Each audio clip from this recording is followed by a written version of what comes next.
Bonsoir à tous et à toutes. Il y a des semaines ou des moments dans la vie où il y a plusieurs choses qui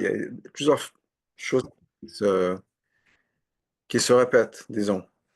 Des événements et tout d'un coup, il y a quelque chose qui est un point ou un événement ou un Dvar Torah ou un message qui est répété plusieurs fois dans différentes circonstances et dans différentes situations. C'est que c'est marqué, j'ai entendu du Rav Leib Shapira, qu'il dit que quand on étudie Torah Lishma, ou je vais prendre ça à l'envers, quand des fois on rencontre une situation, on étudie une Gemara, quelque chose, et que c'est lié à la paracha de la semaine, c'est lié à la semaine, quelque chose de Hanouka, etc., alors que d'une certaine manière ça n'a rien à voir, c'est qu'un siman min hashamayim, qu'on étudie Torah Lishma. Et des fois il y a des choses qu'on récupère des messages qui parviennent de différentes directions et qui nous touchent, on peut dire. Et cette semaine, j'ai eu plusieurs personnes qui voulaient me parler de cette même Nekuda. C'est une Nekuda dont la Bible parle d'une sikha sur la parasha de Vaishlach et qui est entre autres la sikha du l'écoute Sichot. Et il s'avère que dans le projet l'écoute Sichot, j'enregistre aussi des cours en français sur la sikha. Et c'est la sikha que j'avais fait déjà à l'avance. Je l'ai fait la semaine dernière. Souvent, je la fais Motzei Shabbat, parce que maintenant, l'hiver, Motzei Shabbat sort tôt. Et ça s'avère que je l'avais fait déjà la semaine avant, donc j'ai eu déjà ce message, et puis ce message m'est revenu aujourd'hui, tout à l'heure j'ai rencontré quelqu'un, et la semaine dernière aussi, la même Nekuda. Et cette Nekuda, c'est quelque chose d'important dans la vie, parce que souvent, soit soi-même, et je pense que soi-même c'est aussi quelque chose d'important, soit quand on rencontre d'autres personnes qui ont besoin de notre aide, il y a une espèce de crise dans la vie. Donc, une crise dans la vie où des fois on se sent bloqué. Les deux personnes que j'ai rencontrées, c'était à plein niveau, mais qui avaient l'impression de vivre des périodes où c'était, disons, claque après claque, dans le sens où il n'y a rien qui marche. Il n'y a rien qui marche, que ce soit au niveau professionnel, que ce soit au niveau personnel, etc. Et tout d'un coup, tout s'écroule, et souvent, c'est lié avec une progression spirituelle. Des gens qui viennent me voir, qui me disent, voilà, sur le rabbin, depuis qu'on a commencé à faire Shabbat, depuis que j'ai commencé à mettre les filines, depuis que je vais à la shul tous les jours, j'ai perdu mon boulot, j'ai perdu ci, j'ai perdu ça, tout un tas de choses qui se mettent en place et les gens ne comprennent pas. Les gens ne comprennent pas en disant pourquoi est-ce que moi, là, je fais des efforts, je grandis dans mon judaïsme et plus je me rapproche, plus ça devient difficile. Et je pense que c'est peut-être ces situations sont, je dirais peut-être des situations extrêmes, je pense qu'elles sont vécues et connues par beaucoup. Des fois, on a la même impression dans notre vie à nous personnelle, même si c'est moins extrême, où il y a des moments, il y a des phases, on a l'impression que tout se casse la figure, qu'on n'avance pas, qu'on n'y arrivera pas, que à chaque fois qu'on fait des efforts, il y a quelque chose qui se passe et que ce sentiment d'être bloqué, d'être paralysé, de ne pas avancer, d'être perdu, de patauger, quels que soient les mots, je pense qu'on peut parler de plusieurs mots possibles, mais il y a une espèce de quelque chose qui bloque. Et comment arriver à sortir au-delà de cette étape-là, de cette phase-là, et qu'est-ce que cette phase représente? Et ce qui est fascinant, c'est que, ben, je pratique pour moi en tout cas, c'est une sikha dont la Bible parle de ce concept-là. Lié à la parasha de Vaishlach, lié à Yutet Kislev, qui sera, c'est dû à la fin de la semaine prochaine, et un concept dont l'Admor Azaken parle dans Tanya. Et l'idée est la suivante, et je partage avec vous cette sikha, qui est basée sur un pasuk que Yaakov a dit, on le retrouve dans la parasha de cette semaine, qui est Katanti Mikol HaChasidim. Je suis devenu plus petit par tous les mérites qui ont été faits. Et Rashi nous donne l'explication. Qu'est-ce que ça veut dire Katanti Mikol HaChasidim? Je suis devenu plus petit.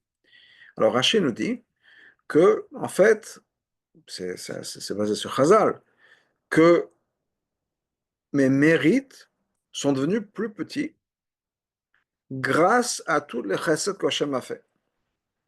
C'est-à-dire, il y a un concept de Chazal, nous disent que quand on fait des miracles pour quelqu'un, on diminue les mérites. C'est-à-dire que c'est comme si on avait disons, un compte en banque, si on peut dire, une espèce de crédit, une ligne de crédit, avec des certains mérites, etc. et que de temps en temps, si on a besoin d'avoir quelque chose de particulier, un miracle particulier, ben Hachem va déduire de ce compte en banque de crédit de mérite pour pouvoir créer ce miracle dont on a besoin. Et c'est ce que Rashi, donc une référence à Rashi, quand Yaakov nous dit qu'attends, je suis devenu plus petit par tous ces mérites-là, c'est parce que voilà, j'ai eu je sais pas, 1 million de mérites à la banque, Hachem m'a fait tellement de chesed, m'a fait tellement de miracles, etc., que certainement j'ai dû utiliser une partie de mon crédit. C'est ce que Rashi nous explique. L'Admour Azaken, et je veux dire juste finir avant de revenir à ça par rapport à Yaakov. Pourquoi est-ce que Yaakov disait ça? Yaakov nous dit dans la paracha, j'ai commencé avec rien du tout. Je suis parti de zéro. Je suis arrivé chez Lavan, j'avais juste mon bâton et les vêtements que j'avais sur le dos. Rien du tout. Aucune autre possession. Et 20 ans plus tard, Yaakov revient avec Blia et Nara, toute une famille. Il a ses femmes, il a ses 12 enfants. Le 13e va être né une fois un peu plus tard dans la paracha, ça va être Benjamin, mais il a déjà 11 garçons et sa fille Dina. Et au niveau financier, il dit Ata ite le shnem achanot, je suis tellement grand, j'ai dû diviser ça en deux.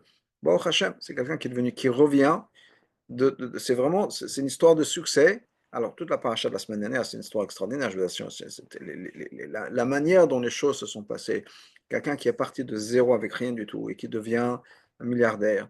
Et avec sa famille. Après, il y a l'histoire je sais pas, Lavan qui essaie de manipuler toute cette histoire, que ce soit avec ses femmes, que ce soit avec le travail, et les histoires entre les deux sœurs, et les discussions et les prières. Il y a tout un tas de choses dans cette paracha. C'est tellement riche d'histoires et d'événements et d'intrigues, etc., bon, je dirais qu'on pourra faire un film ou un roman extraordinaire, juste passer sur ça. Mais en tout cas, pour revenir au concept, donc Yaakov part de zéro, revient en Israël, milliardaire, et il dit, Baruch Hashem, tout ça c'est Hashem, tout ça c'est Hashem qui me l'a donné, je ne peux être que reconnaissant Hashem de m'avoir tout donné. Et donc il dit, s'il te plaît Hashem, protège-moi, etc. Il dit qu'il va demander à Hachem la protection, alors qu'il a déjà la protection d'Hachem, justement parce qu'il y a cette idée qu'il a moins de mérite. Maintenant, il a utilisé une partie de ses mérites. Et que peut-être, je dis Rashi, à cause de mes fautes, j'ai perdu un peu une partie de mes mérites et je ne mérite plus la protection qu'Hachem m'avait promis. Ça, c'est dans la paracha. L'Admour Azaken a une autre approche sur ce même passage. Alors, d'où est-ce qu'on voit ça dans le Tanya? On voit ça dans le Tanya, dans une lettre, la deuxième lettre du Tanya de Reta Kodesh. Dans le Tanya, il y a 5 parties. Il y a la première partie qu'on appelle l'écoute Amarim, 53 chapitres.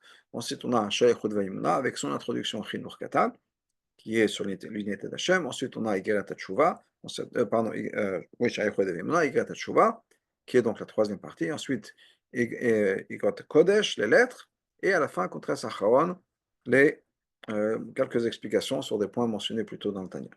Donc, dans Igerat Kodesh, la quatrième partie du Tanya, il y a une lettre qui est après, c'est marqué juste en haut, la deuxième lettre, qui commence avec ce mot-là, justement, la Chassidim, je suis devenu plus petit de tout la Chassidim, et c'est marqué en haut, petite lettre, que la Moazakan a écrit cette là, Achar Biatom Peterbourg, une fois qu'il est revenu de Pétersbourg. Ça veut dire quoi Pétersbourg? Quand la Moazakan a été arrêté au moment de cette histoire du Tête qui se lève, il a été mis en prison dans la capitale de l'époque, qui était Pétersbourg, Saint-Pétersbourg, qui est ensuite devenu Leningrad, qui est ensuite redevenu maintenant Pétersbourg, et qui était là à l'époque du tsar, c'était la capitale.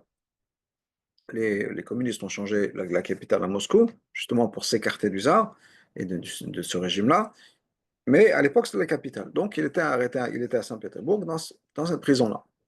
Il a été libéré après 53 jours et il revient chez lui à la maison et donc ça a bientôt une fois qu'il est revenu à la maison de Saint-Pétersbourg et il a écrit cette lettre-là entre autres Rabbi Levi Tzangel Badichov, au Chassidim, en disant qu'il est devenu, et au Chassidim, qu'il était devenu plus petit par ses mérites. Ça veut dire quoi qu'il est plus petit? L'Admor Zaken explique ça dans le Tanya. Il dit que plus on a du Chesed d'Hachem, plus on est proche d'Hachem, parce que maintenant le Chesed, ça veut dire quoi? C'est la proximité.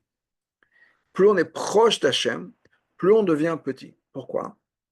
Parce que, je vais donner un exemple, ce n'est pas dans la lettre, mais comme si on se rapproche d'une montagne. Imaginons Hachem extraordinairement grand. Oui. De loin, la montagne, elle n'est pas très grande. On peut regarder de très loin et la montagne a l'impression d'être comme ça. Et plus on se rapproche, plus la montagne grandit, si on peut dire. Ou bien, en relation par rapport à la montagne, plus nous, on est petit. On devient de plus en plus petit, plus on est proche de cette montagne-là. Plus on est proche d'Hachem, plus on est petit. Parce qu'au bout du compte, on n'est pas grand-chose. Mais, Koulé Kame Hashim. Devant Hachem, on est tous considérés comme rien du tout. Plus on est proche, plus on est en proximité avec Hachem, plus on perd notre identité. Ce qui est normal. C'est la raison pour laquelle le monde a été créé de telle et telle manière, qu'on se sente indépendant, c'est-à-dire loin d'Hachem, puisque la distance d'Hachem, c'est bien sûr, c'est pas une distance physique. On ne fait que un avec Hachem physiquement, mais c'est notre perspective des choses. Nous nous sentons loin d'Hachem, et donc on a notre identité avec notre grandeur, pas nécessairement la gava, mais on se sent avoir une existence indépendante. Plus on est proche d'Hachem, plus cette existence indépendante disparaît. Pour donner un exemple tout bête, euh, Shabbat par exemple, c'est un moment où on est un peu plus proche d'Hachem, on arrête de travailler. On ne travaille pas Shabbat. Pourquoi est-ce qu'on ne travaille pas Shabbat? C'est expliqué dans la Chassidoute que devant Hachem, devant le roi, c'est un machazal dans la Gemara, que quand on est devant le roi, on ne peut rien faire. Et quelqu'un qui fait des signes à son copain qui est du côté de la salle devant le roi, c'est quelqu'un qui peut perdre sa vie, Dieu préserve. Parce que devant le roi, il n'y a rien d'autre qui existe que le roi. On ne fait pas des petits coucous aux gens. Donc quelqu'un qui fait des signes, qui fait quelque chose d'autre que d'être concentré sur le roi, devant le roi, c'est un crime de lèse-majesté. Comment est-ce que nous, devant la présence d'Hachem, on peut travailler? Imaginons, on est devant le roi, et tout d'un coup, on a un coup de fil du travail qui dit, excusez-moi, attendez, monsieur le roi, je réponds au téléphone, c'est important, c'est le travail. Mais jamais de la vie. C'est la même chose devant Hachem. Donc devant Hachem, en théorie, on ne va pas pouvoir travailler. Et Shabbat, d'ailleurs, on ne travaille pas, parce que Shabbat, on est encore plus présent devant Hachem. Le reste de la semaine, Hachem a fait des choses que on ne se sent pas tellement présent avec Hachem, on se sent un peu plus éloigné, donc on sent qu'on pourrait travailler, on n'est pas vraiment devant Hachem. Maintenant, Shabbat, c'est une chose, on reste encore dans une dimension humaine, mais si on se sent vraiment, on ressent vraiment la présence d'Hachem, il n'y a que Hachem dans le monde, et plus on est proche d'Hachem, plus on devient petit. Donc ça, c'est l'explication d'Amour Zaken. Je suis devenu plus petit à cause de tout le chesed, c'est que, encore une fois, effectivement, je suis ici, je suis rien parce que je suis présent devant Hachem, et par tout le chesed, plus Hachem me montre de chesed, plus Hachem me montre combien il est proche de moi, combien il est investi en moi, combien il me donne, plus on ne peut que se sentir petit. Donc, ce n'est pas une question de faute et qu'on a utilisé, etc. C'est une question de proximité avec Hachem, et plus on est proche d'Hachem, moins on est important, on perd son importance indépendante d'Hachem. Maintenant, ce que Rami nous explique, c'est que bien sûr, l'amour Zaken ne va pas aller au contraire de ce que Rashi nous explique, mais c'est qu'il passe de quelque chose d'autre aussi. Alors pourquoi est-ce qu'on dit qu'il ne va pas aller au contraire de ce que Rashi? Parce que l'amour Zaken lui-même, dans la lettre, nous rappelle l'exemple de Rashi. Pas l'exemple, l'explication de Rashi. Donc c'est sûr qu'on a besoin de ça. Mais l'amour Zaken parle de quelque chose d'autre. Alors, une des raisons d'ailleurs, juste pour donner un peu un contexte historique, la raison pour laquelle le Zaken parle de cette idée-là, de Katnot et Mekol Chassidim, c'est d'ailleurs justement pour rappeler aux Chassidim de ne pas se sentir rempli de gava, parce que voilà, on a gagné, et on va aller donc tourmenter les gens qui sont responsables de l'arrestation de Zaken, le fait que le Zaken était mis en prison. Parce qu'il y a des gens qui sont responsables de ça. Il y a des gens, malheureusement, qui ont causé, qui ont été voir le gouvernement du Tsar pour faire en sorte que l'Admon Zaken soit mis en prison. Et ce qu'ils voulaient, ce n'était pas juste la prison. Donc on ne va pas maintenant aller se venger contre eux, en disant voilà, on a gagné, maintenant, maintenant on peut faire ce qu'on veut. L'Admon Zaken a dit hors de question, on se sent petit. On se sent petit.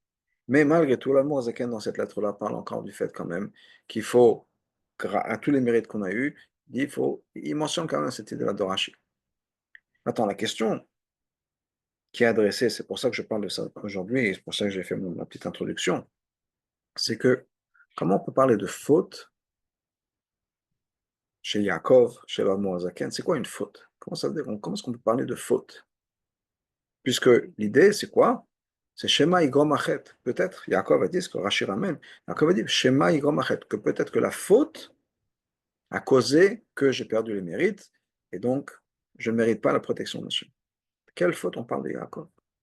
Quelle faute on parle chez la Mozaken? Ce sont des tzadikim. Quelle faute il y a? Et ce que le Rabbi nous explique, c'est que la faute, ce n'est pas nécessairement toujours d'une faute, une affaire, un péché. La faute, c'est un manque. On a, dans, dans plusieurs fois dans le Navi, d'ailleurs, entre autres, on parle de ça, et dans la paracha de la semaine dernière aussi, on parle d'être chataim, c'est-à-dire qu'il va nous manquer quelque chose. Il y a, ce que ramène souvent dans la Chassidut, que Bathsheba a dit au roi David, que si Shlomo HaMelech, si son fils ne va pas être celui qui va être le successeur du roi David, parce qu'il y avait quelqu'un d'autre qui avait commencé à s'établir alors que le roi David était mourant, et qu'un autre de ses fils qui a assumé la direction en disant c'est moi le nouveau roi, et Bathsheba a été voir le roi David en lui disant mais tu nous as promis que ce sera Shlomo qui va être le roi d'après. Et si tu ne fais pas ça, alors on va être chataim. Il va nous manquer, chotem, il va nous manquer quelque chose. Donc la faute, le mot chet, ce ne veut pas nécessairement quelque chose qui veut dire une faute, c'est un manque. Et effectivement, c'est ce que le Morazaken nous explique, ce que Yaakov nous explique aussi. Yaakov et la Morazaken sont dans une époque de transition, les deux. Pour Yaakov, la transition, c'était quoi? Il revient vers Israël. La Morazaken revient de Peterbourg. Dans les deux cas, ce n'est pas juste une transition, c'est une transition à quelque chose de beaucoup plus profond, beaucoup plus grand. On rentre dans un monde qui va être complètement différent. Alors, c'est quoi le monde qui va être complètement différent par Yaakov et le monde qui va être complètement différent par rapport à Morazaken? Yaakov, comme on l'a dit, parle d'Israël. Yaakov, quand il parle d'Israël, c'est quelqu'un qui a, on va dire, qui est Ishtam Yoshev, comme la Torah nous dit. C'est quelqu'un qui n'a dans sa vie que le monde de la Torah. C'est quelqu'un qui, quand sa mère Rivka lui dit, regarde, on vit dans un monde où des fois, il faut être plus malin que les malins, parce que sinon on n'arrivera pas à survivre. Yaakov a du mal. Yaakov, c'est l'homme de vérité, il est intègre à 100%. C'est une personne qui fait d'un seul bloc. Et de rentrer dans un monde où des fois il faut plus malin que les malins, plus rusé que les rusés, c'est-à-dire il faut faire en sorte que Esav ne prenne pas la bracha qui en fait appartient à Yaakov, puisque Yaakov est maintenant devenu l'aîné, c'est lui qui a acheté le droit d'aîné. Et Esav voudrait prendre la bracha, ce qui n'est pas normal. Maintenant, comment est-ce que Yaakov va faire face à Esav? Alors il a besoin d'arriver à une ruse pour faire en sorte qu'il puisse avoir la bracha, et non seulement la bracha, qu'Esav ne puisse pas prendre cette bracha-là non plus, etc. C'est pas le monde de Yaakov. Yaakov a peur de ça. Yaakov dit, c'est pas quand Rivka lui dit de faire une chose pareille, mais Yaakov, il est paniqué. C'est pas son monde. Mais malgré tout, cette personne-là, qui vit d'une vie pure et dédiée à Hachem, et dédiée à la Torah, va partir. Il va arriver, il va vivre chez Lavan pendant 20 ans. Et là, il va avoir une éducation comme il n'a eu nulle part d'autre. Il va être obligé d'amener toute sa Torah et de faire en sorte que la Torah ne soit pas juste une Torah théorique, mais une Torah qui va être vécue hors d'Israël, dans un environnement qui ne sera pas l'environnement de Yerushalayim, de Mea Shearim, de Bnei Brak, de Kronitz ou je ne sais pas où, l'environnement de Haran, qui est Haran. Pourquoi est-ce qu'on appelle ça Haran? C'est Haran Afshel Makom, c'est la colère de Hachem. S'il y a un endroit au monde qui met Hachem en colère, c'est Haran. Et Yaakov, à partir en Shlichut, ça va être la première personne dont on parle qui a été envoyée en tant qu'émissaire. C'est que Yitzhak a été envoyé, ça ne veut pas souvent dire que Veshlach Yitzhak et Yaakov. Yitzhak a envoyé Veshlach. On parle souvent d'Eliezer étant le premier Shaliach, mais le mot de Shlichut n'est pas utilisé pour Eliezer. La première fois qu'on se sert de ce terme-là, d'être envoyé, c'est pour Yaakov. Yitzhak envoie Yaakov en Shlichut, en mission. À la Haran, de se marier, d'établir un foyer juif, et il va avoir du succès, réussir encore plus qu'Avram et Yitzhak en Israël. Avram en Israël, dans un environnement qui était le sien, il y a eu Ishmaël, Yitzhak, chez Abraham, en Terre Sainte, a eu un Esav, Yaakov, à l'extérieur d'Israël, à Haran, a eu tous ses enfants qui étaient tzadikim. Aucun enfant est parti dans une mauvaise direction. Donc il y a quelque chose d'extraordinaire ici chez Yaakov. Qu'est-ce que Yaakov fait? Maintenant, Yaakov, donc, il y a eu cette transition-là. Cette transition pour aller à l'extérieur d'Israël, Yaakov l'a passé en deux étapes. C'est les 14 ans qu'il a passé à étudier à l'Eshiva. C'est ensuite la nuit qu'il a passée sur Amoria, où il a eu ce rêve, l'échelle, etc. Et ensuite, il est prêt à partir chez Lavan, où il va grandir matériellement et spirituellement. Mais maintenant, il revient vers Israël. Maintenant, il a besoin de faire une autre transition, qui est de passer dans la vie de Haran à la vie en Israël, et une vie chez Lavan avec une rencontre avec Esav. On passe à quelque chose, encore une fois, on passe à un niveau au supérieur. Une transition au niveau supérieur. Chez l'homme Mourazaken, c'est un peu la même histoire. Pas, bien sûr, dans ce sens-là, mais il y a aussi une transition qui va être une transition importante.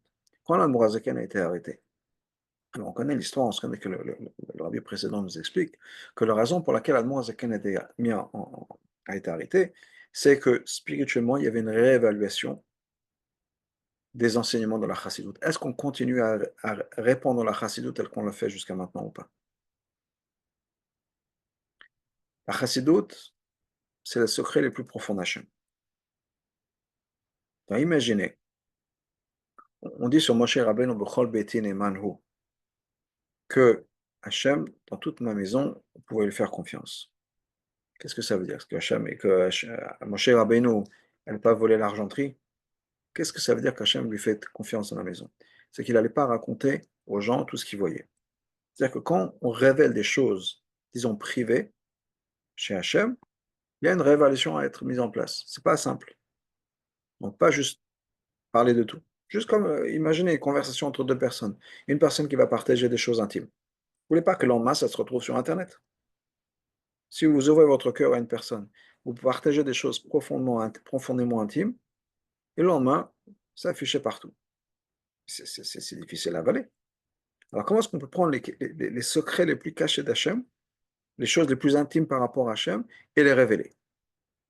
Et c'est une remise en question qui se fait à travers l'histoire plusieurs fois. Ça a commencé avec Moshe Rabbeinu quand il est monté pour recevoir la Torah à Mont Sinaï, et on a eu, il y a eu les Malachim qui ont dit à Hachem, mais qu'est-ce que tu vas faire la Torah? Pour la Torah, tu vas la donner aux êtres humains.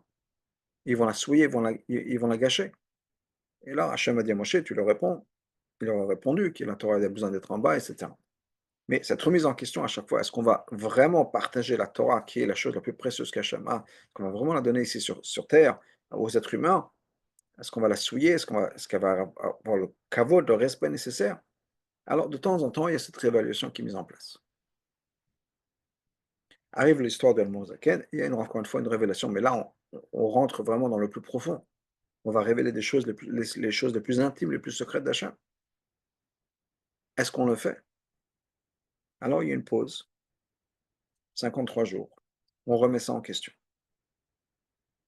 Et c'est pas juste révéler ça, c'est révéler ces secrets d'Hachem de manière à ce qu'on les partage d'une manière qu'on appelle Chabad, c'est-à-dire que les gens qui vont recevoir ça vont pas juste être inspirés par la chose, par la révélation, mais qu'on va maintenant saisir cette révélation dans nos cerveaux. C'est-à-dire que l'amour Zaken, ce que l'amour Zaken nous a donné, c'est pas juste le cadeau de la révélation, c'est la révélation d'une manière à ce qu'on puisse être maintenant, on peut contenir, saisir, maîtriser cette information, la faire la nôtre. Et il y a une différence entre être inspiré, c'est-à-dire que les clés, si on peut dire, sont toujours dans chez la personne qui nous inspire, ou bien devenir maître ça, et ça veut dire qu'on prend le contrôle des clés. Et c'est un peu cette remise en question. Qu'on a révélé la chassidoute, c'est une chose. C'était le débat de la génération d'avant, si on peut dire. À l'époque du Maggid de Mezrich, d'ailleurs, la Morazaken était très important en ayant permis cette révélation. Et juste pour donner un peu l'histoire, il y avait le Rabbi Pinchas de Koritz, qui était un élève du Baal Shem Tov, un contemporain avec le Maggid de Mezrich, qui lui avait une autre idée de la révélation de la Chassidut que le Maggid. Le Maguide, effectivement, poussé pour plus de révélations de Chassidut. Rabbi Pinchas, il dit, on va trop loin peut-être.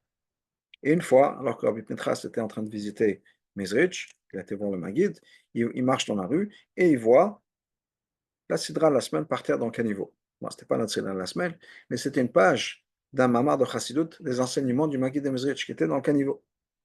Et il dit voilà où on en arrive. On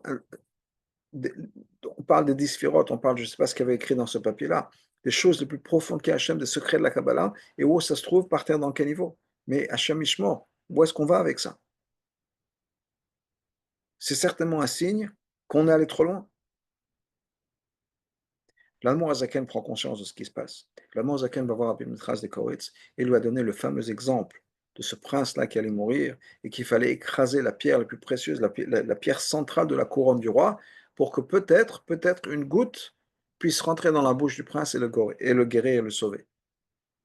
Parce qu'Hachem a dit, ça sert à quoi d'avoir, le roi a dit, ça sert à quoi d'avoir une couronne s'il n'y a pas de prince, s'il n'y a pas de continuité. Et donc, sur la mort Zaken expliqué avec Pinchas, c'est la même chose la Chassidut. C'est vrai que la Chassidut, on parle de Hachem, on parle des choses les plus intimes chez Hachem. C'est la pierre la plus précieuse qui est au centre même de la couronne d'Hachem. Et on va la détruire, on va la mettre en poudre, on va lui manquer de respect, ça va se trouver dans le caniveau. 100%. Mais, si c'est pour sauver le peuple juif, on en a besoin. Alors, Pinchas a accepté ça. Il a dit, ok, très bien, qu'on continue. Mais on continuait en disant, c'est toujours les tzadikim qui sont les maîtres de cette information-là. Ils partagent avec nous au compte-gouttes, ils partagent avec nous de manière à ce que nous soyons dépendants de eux, des tzadikim. Et oui, on est inspiré, mais est-ce qu'on maîtrise vraiment le matériel? Le matériel, c'est le sujet, la matière. Et la réponse, c'est que non, pas encore.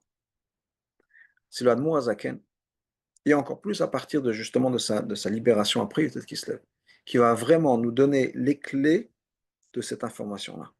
Ou des gens comme moi, qui n'ont rien d'exceptionnel, rien d'un tzaddik, etc., peut partager un ensemble la chassidoute et peut l'adapter, je vais vulgariser ça, à toutes les sauces, si on peut dire, en parlant d'aide psychologique à des gens qui vont me voir en disant, voilà, monsieur le rabbin, j'ai besoin d'aide parce que je suis un peu perdu dans ma vie, j'ai l'impression d'être devant un mur, et je veux prendre un concept de chassidoute et les aider avec leurs problèmes dans la vie. Mais de quel droit et de quel... Qui m'a donné cette information? C'est l'Admour Zaken qui a permis, à travers toutes les générations d'RBM qui sont venues après, d'avoir un n'importe qui, si on peut dire, pouvoir maîtriser ces concepts-là. Et maîtriser, ça veut dire que je peux les adapter à certaines situations, etc. Ça s'est passé après Péterbourg en particulier. Pourquoi? Alors je reviens à cette histoire. L'Admour Zaken est en prison. Il y a cette réévaluation qui se met en place. L'Admour Zaken en prison reçoit la visite du Baal Shem Tov et du Maguid de Mezrich, qui était bien sûr déjà dans le monde, voilà Mehmet, dans notre monde, qui vient le voir. Et l'Admour Zaken leur demande, mais pourquoi est-ce que je suis en prison? Ils lui répondent, parce que tu réponds contre la chassidoute. Beaucoup, pas trop nécessairement. L'Admour Zaken dit, alors est-ce que ça veut dire qu'il faut que j'arrête? Je lui dis, non, au contraire. Ta libération sera la preuve qu'il faut que tu continues. C'est-à-dire qu'on t'a donné le feu vert. Il y a cette révélation. Et le fait que tu seras libéré, c'est en fait le signe que, Mina Shamayim, on te donne le feu vert pour continuer et continuer encore plus. Tu seras validé dans cette approche. Donner les clés, effectivement, au chassidim de cet enseignement. Et maintenant, ce qui va se passer. Et ça commence donc, ça commence à partir de après le Tête Kislev. On sait que même les mamarim de Chassidut, etc., le style a changé. C'est que c'est devenu de plus en plus compréhensible, pas juste encore une fois, on reçoit une inspiration. Qu'est-ce que j'attends par inspiration? Inspiration, ça veut dire, voilà, des fois on voit, on apprend dans un mamar, on fait tel et tel mitzvah, on est connecté avec Atzmut, avec Ak, avec Atzilut, avec Keter. Super. Exactement, qu'est-ce que ça veut dire? Peut-être qu'on ne saurait pas, mais ça a l'air des niveaux super importants, super intéressants, et donc on veut le faire, on est inspiré. Ou bien on est un fabricant du rabbi, ou un fabricant même de chassidim, etc. Il y a la musique, les chants, et le chaim, on voit le rabbi, etc. Tout ça, ça nous inspire. L'inspiration, c'est dur ce que ça dure, et j'ai besoin de me reconnecter après de temps en temps. Et quand on a un enseignement qui nous explique, qui est clair, je dirais presque En mathématiques, dans le sens où il y a une logique, on nous explique la logique. Parce que c'est pas évident, la logique divine, elle n'est pas donnée au commun des mortels. C'est les tzadikim qui doivent la partager. Donc ces tzadikim-là, qui ont compris, partagent avec nous la logique de la création, la logique de la Torah, la logique d'Hachem, si on peut dire. De manière à ce que nous, commun des mortels, puissions comprendre, avoir accès infime, mais à notre, en tout cas à notre niveau, du divin. C'est un cadeau extraordinaire. De nous avoir donné cet accès intellectuel au divin, parce que c'est pas juste encore une fois que ça me touche le cœur, c'est que quand je comprends quelque chose, je peux l'expliquer. La semaine dernière, j'ai eu une discussion avec ma femme sur la paracha, l'histoire de Yaakov, qui est avec les bâtons, etc. Et elle me dit que je suis à 100% d'accord avec elle, et j'ai le même chose, le même problème. Elle me dit, si je ne comprends pas bien l'histoire, c'est difficile pour moi de la transmettre. On a besoin de comprendre l'histoire, on a besoin de gérer.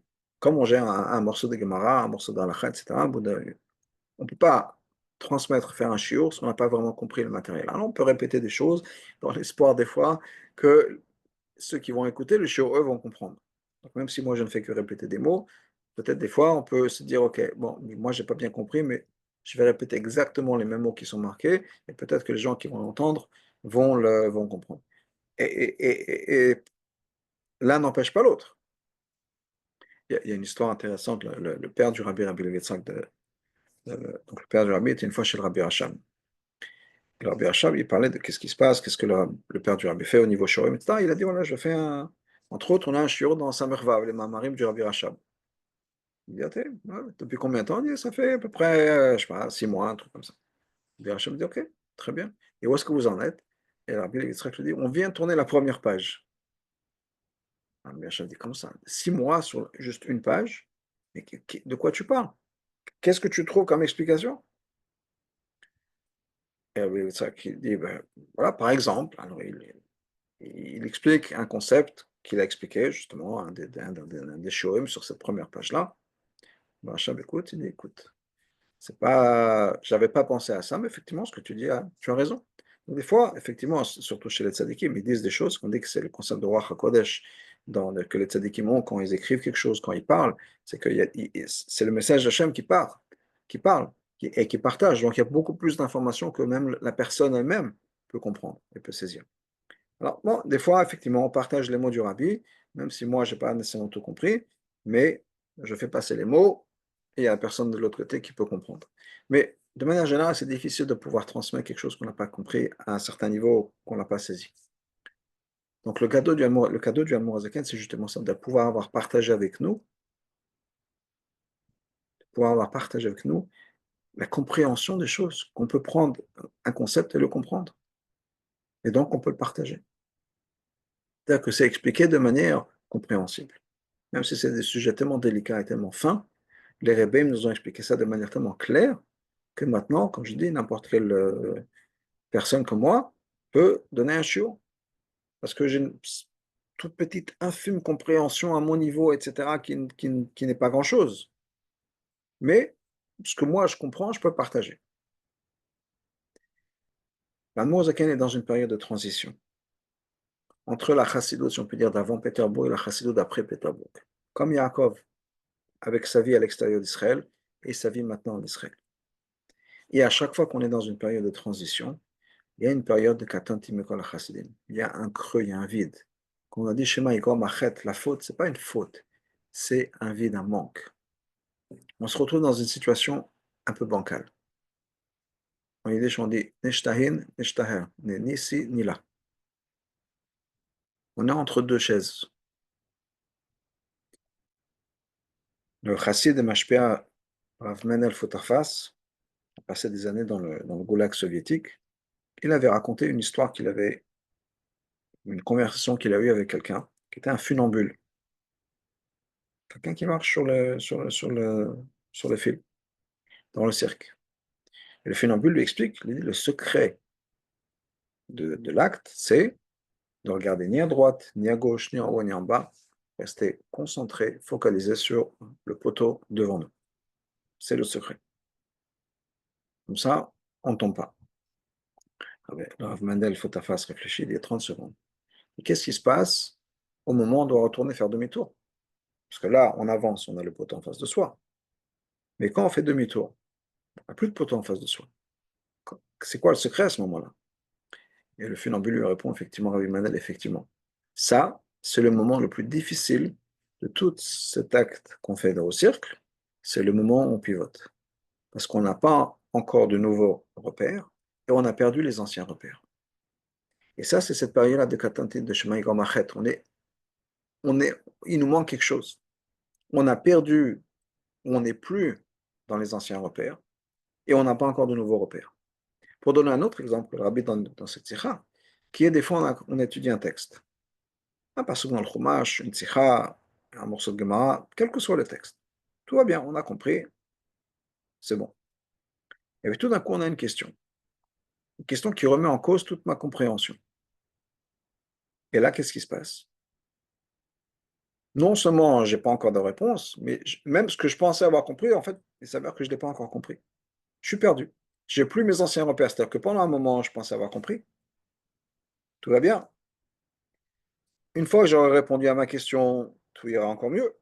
Je serai à un niveau plus élevé. Grâce à ma question, je vais pouvoir creuser et avoir une nouvelle compréhension du texte que je n'avais pas encore. Mais pour l'instant, je suis confus. Non seulement je suis confus, j'ai même plus la compréhension que j'avais avant. Parce que la compréhension que j'avais avant, maintenant, elle ne marche plus. Je suis perdu. Et c'est ça le chet dont les tzadikim nous parlent. Ce manque, cette période-là de transition, on est entre deux choses et on pourrait peut-être se sentir perdu. D'ailleurs, Yaakov a prié à Hachem en disant sauve-moi. C'est à ce moment-là qu'il a prié en disant je suis dans cette situation-là, je ne suis plus à Haran et je sais encore comment gérer, je ne suis pas encore arrivé en Israël et devant Esav, je ne sais pas encore comment ça va se passer. Là, je suis entre les deux. Alors, une fois qu'il sera passé après Esav, etc., tout ira mieux. D'ailleurs, même au moment de la rencontre avec Esav, tout va mieux déjà. Et c'est un point important, je voudrais le partager. Il y a quelque chose qui va se passer qui est très important dans la rencontre entre Yaakov et Esav. Dès que Esav l'a embrassé Yaakov. Et dans le mot Vaishkeu, il y a des points. Il y a un principe dans le Torah que Rashi nous amène, que quand les points sont aussi nombreux que les lettres, plus nombreux que les lettres, c'est qu'il faut regarder au point. C'est-à-dire qu'attention, ce n'est pas exactement à 100%. Il y a quelque chose, c'est là pour nous interpeller. Ça veut dire quoi? Que quand Esav a embrassé Yaakov, c'était quelque chose d'exceptionnel. C'était pas normal. Esav après est revenu à être Esav. Mais là, il y avait quelque chose d'exceptionnel. Une des interprétations qui fait que Esav va vraiment embrasser Yaakov de tout son cœur, c'est parce que Yaakov a fait un travail à l'intérieur de lui-même pour ne plus avoir de rancune contre Esav et de ne plus avoir peur de Esav. Son travail à lui a une influence sur Esav. Et ça, c'est un point qui est tellement important dans les relations qu'on a, dans le mariage, dans le couple, avec les enfants, avec d'autres personnes. Des fois, souvent, mais des fois, on peut changer l'attitude des autres en changeant son attitude à soi. Il y a une énergie qu'on donne qui va changer en se changeant soi-même. C'est ce que le Pasuk nous dit dans le Kohelet, Kemaim apanim el apanim, kem lava adam el adam. De manière que l'eau va refléter le visage qui est mis dans l'eau. Si on fait des grimaces, ben, ce sera le même visage qui va faire des grimaces. Si on sourit, le visage qu'on va voir dans l'eau, la réflexion qu'on aura dans l'eau, dans le miroir, ce sera un sourire. Quel lève Adam et Adam. Même chose, le cœur de l'homme par rapport à l'autre. Les ondes, si on peut dire, l'énergie qu'on transmet, qui va sortir de nous, est ce qu'on va recevoir de retour.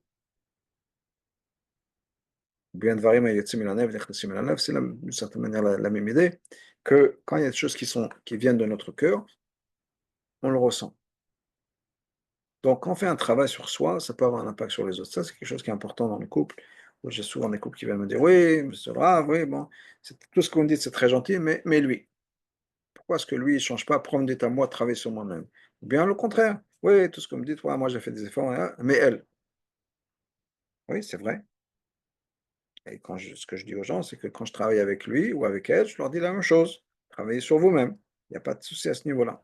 Mais des fois, ce qu'on va travailler en soi-même va avoir un impact sur l'autre. Je referme la parenthèse et on revient à notre sikha, qui est ce moment de chet, ce moment de transition.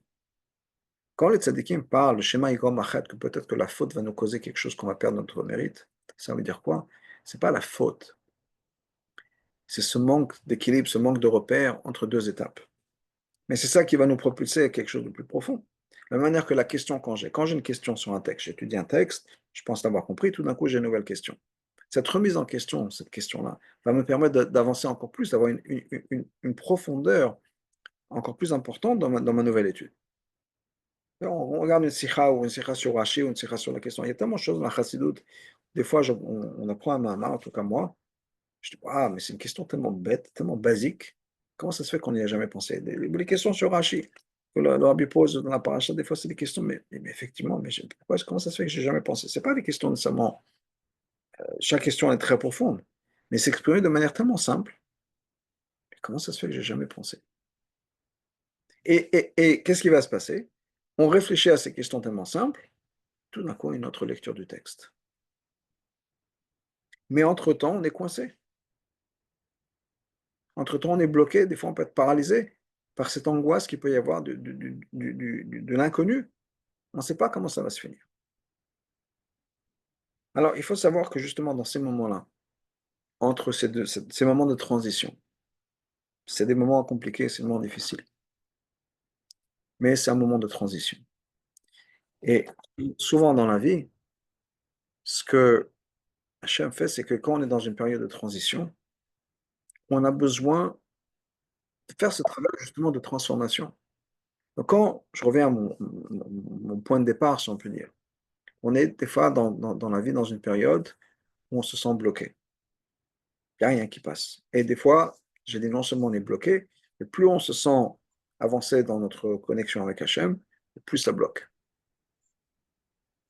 C'est exactement ça. C'est exactement ça. C'est que pour passer d'une étape à l'autre, on a besoin d'avoir une transformation, on a besoin d'avoir quelque chose, un moment de vide, si on peut dire, qui va nous propulser à trouver, à chercher quelque chose d'encore plus profond qu'avant. Le vide attire. Il faut juste que ça attire la bonne chose, ou les bonnes choses. Donc, quand on est dans cette situation-là, bloqué dans la vie, paralysé, on a l'impression qu'il n'y a rien qui marche, c'est souvent une manière que Hachem nous donne d'aller chercher quelque chose d'encore plus profond. Ça ne veut pas dire que, comme je dis, plus on fait des efforts spirituellement, plus c'est difficile. Non, c'est qu'au contraire, on est dans ces démarches. Ça nous prouve qu'on passe à quelque chose d'encore plus profond.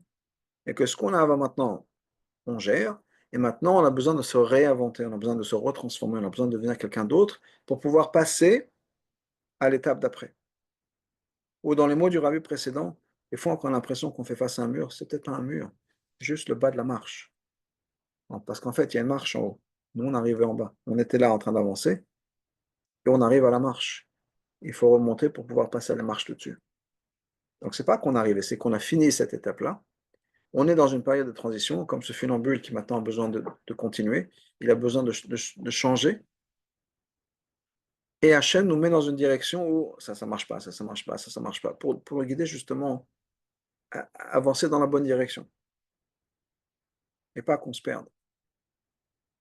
Donc, ne pas avoir que, quand on se trouve dans ces situations-là, se dire c'est fini, j'arriverai jamais, Hachem m'aime pas, à chaque fois je fais des efforts, est-ce que je me casse la figure? Au contraire,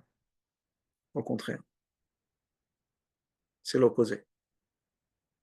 Si on est dans une situation difficile, c'est que Hachem nous a dit, OK, on a fini l'étape numéro 1, 2, 3, quelle que c'est l'étape. OK, maintenant on se prépare à passer à l'étape d'après. C'est la métamorphose, comme cette chenille qui va se mettre dans un cocon et qui va disparaître, si on peut dire d'une certaine manière, avant de se ressortir, comme de transformer, métamorphoser comme papillon.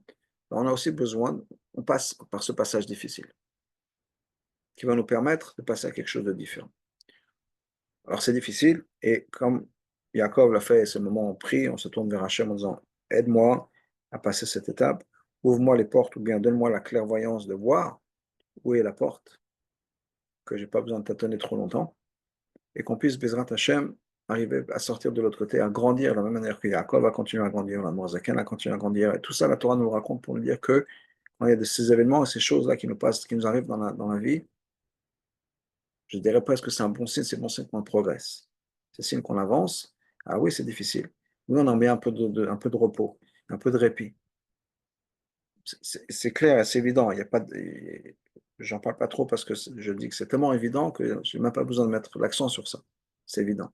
Et que Bezrat Hashem, on puisse effectivement trouver la porte qui a toujours été ouverte devant nous, mais qu'on puisse la voir et qu'on puisse en profiter, et qu'on n'ait que des brachot pour tout le monde dans la vie, et que les transitions se fassent facilement, que ce soit pour les enfants, l'adolescence, qu'il y ait une période de cette période de transition, un jeune couple, il y a une période de transition, tout ce qui est dans la vie, quand on arrive à certains niveaux, on passe par des périodes de transition, que tout se passe bien dans Hashem, et qu'on Amen. est dans la plus grande transition qui est celle avec l'avenue du Mashiach, Bezrat Hashem, très très bientôt. Amen. Amen.